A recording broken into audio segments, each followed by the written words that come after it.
สองสามนะโมตัสสะ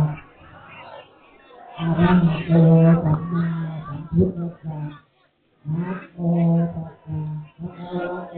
อะระหะสัมมาสัมพุทธัสสะนะโมตัสสะภะคะวะโตอะระหะโตสัมมาสัมพุทธัสสะอิมานิมะยังพันเตทัตตานิสาปริวารานิภิกขุสังฆัสสะโอโนทิยามะสาธุโนพันเตภิกขุสังโฆอิมานิทัตตานิสาปริวารานิปฏิคันหาโตอัมหากังทีฆรตังหิตายะทุกขายะข้าแต่พระสงฆ์ผู้เจริญข้าพระเจ้าทั้งหลายขอน้อมถวายซึ่งภัตตาหารกับทั้งของอันเป็นบริวารทั้งหลายเหล่านี้แด่พระภิกษุสงฆ์ขอพระภิกษุสงฆ์จงรับซึ่งภัตตาหารกับทั้งของอันเป็นบริวารทั้งหลายเหล่านี้ของข้าพเจ้าทั้งหลายเพื่อประโยชน์และความสุขแก่ข้าพเจ้าทั้งหลายสิ้นกาลนานเถิดสาธุ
วัดจะมีหลักฐานสำคัญแต่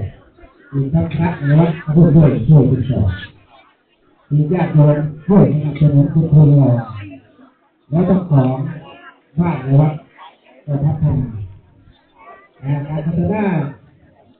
ไม่ได้พุทธศาสนาของเราที่สองทางเลยพัฒนาทั้งการวัดโพธิ์และจิตใจนี่เขามาร่วมกันนะพัฒนาสิ่งที่ดีๆให้เกิดขึ้นคือพัฒนาจิตใจที่เป็นกุศลเพราะว่าผู้คนเป็นการอุทิศด้วยการตั้งใจฝึกให้ฝึกมากรู้สึกด้วยของการฝึกที่เกิดจากการทำด้วยกายวาจาใจที่เป็นไปบวกต้องทุกคนได้เรียนตัวเอง ไม่เรียกตัวตนเขาถูกเขาพูดเขาถูกเขาบอกอะไรก็ว่าสร้างตัวคนให้เกิดเพื่อความจริงใจเพื่อพัฒนาจริงใจนั่นแหละอีกอย่างก็ขอให้เขาเลือกตัวเองกันพัฒนาวัดได้มากอาจจะว่าไม่อาจมาถูกที่น้องที่มาทุกปีก็คือก็เห็นความเปลี่ยนแปลงของวัดพุทธอุทยานที่เสด็จพระพ่อให้เป็นประธานทำเป็นรถจากตรงนี้ให้เป็นระเบียบเขาบอกว่ามีเลือดก็ได้ทุกใจมีศาสนาก็ได้ทุกใจ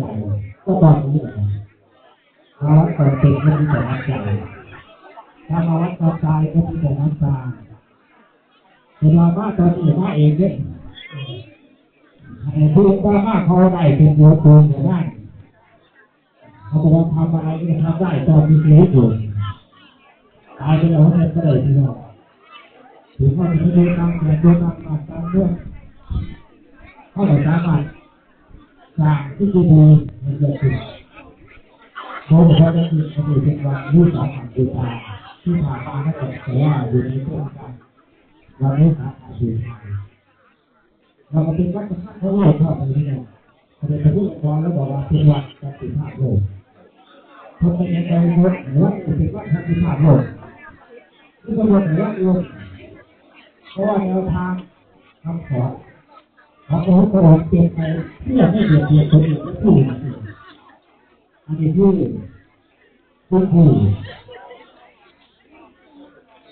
ต่อสู้ผู้รบผู้ต่อเราก็ทำอย่างนี้มาถึงเราก็มาทำหน้าที่เราเพื่อให้รู้ถึงชื่อของพระพุทธองค์เอาเราพูดเป็นที่แน่หน่อยอ้วนไหลยากสีพระหน้าเลยแต่จริงก็ไม่ว่าเป็นเจ้าฟ้าม้ากษัตริย์เป็นลูกกษัตริย์เลี้ยงสละทุกสิ่งทุกอย่างที่มีออกไปแสวงหาสิ่งที่เรียกว่าสัจธรรมตัวที่เป็นพระจีเนี่ยเราพาสู่รถแห่เข้าสิ่งไหนถูกต้องสิ่งไหนผิดอันนี้ที่พูดให้เกิดเป็นจริงจะเข้ากันก่อนว่าที่ว่าท่านมันจะล้างงานอยู่เพราะการที่เราตัวสร้างน้ำนะครับทุกคนรักออกทุกตัวอย่างเลยผู้เด็กเกิดเนี่ยอันนี้ผู้เด็กเกิดเยอะนะออกมาขออนุญาตเราเอาดูด้วยกันนะครับดูด้วยกันจงอย่าลืมว่าดูเป็นที่ทำงานสดซึ่งเกิดจากการกระทำด้วยการใจที่สุดเลยก็ขอแสดงความบุญกับพี่น้องทุกคนนะตลอดทั้งเจ้าข้าพงทานยังไม่ได้รู้ว่าผู้คนไหนรู้นะผมยังไม่รู้ได้อะไรที่เจ้าข้าพงทานที่ทำอีกรอบหนึ่งผู้ที่มาสร้างองค์พระก็ที่อันหมดนะโดยเฉพาะอย่างนี้ที่วันนี้เรามาถวายสังฆทานเพราะว่าสังฆทานคือทานให้เฉพาะต่อตนเป็นทานใหญ่เป็นทานให้แก่โดยเฉพาะยิ่งมีพระภิกษุสงฆ์เป็นประธานแล้วก็ให้ทานกับบุคคลผู้มาในที่ทั้งสี่ให้เฉพาะต่อตนว่าต้องเป็นของสำนักของคนนี้เขาเรียกว่าทานที่เราไม่ถูกไม่ดีแล้วก็ขอให้ขอประทานบุญนะครับถึงแม้ทิศฟ้าอากาศฝนฟ้าอากาศไม่เป็นใจเราก็ยังอุตส่าห์มาตั้งอกมาจากใจตั้งใจมาจากบ้านเพื่อมาทำสิ่งนี้เพื่อได้ให้เกิดเป็นระยะเป็นประโยชน์เกิดทั้งคุณการแข่งระหว่างไหนขวดมาตั้งดูที่ด้วยเหมือนกันพวกรถเลยขอดอย่างพอดีแต่ว่าเอาบุญเข้าด้วยกันในประโยชน์แต่ว่าเอาบุญเข้าด้วยกัน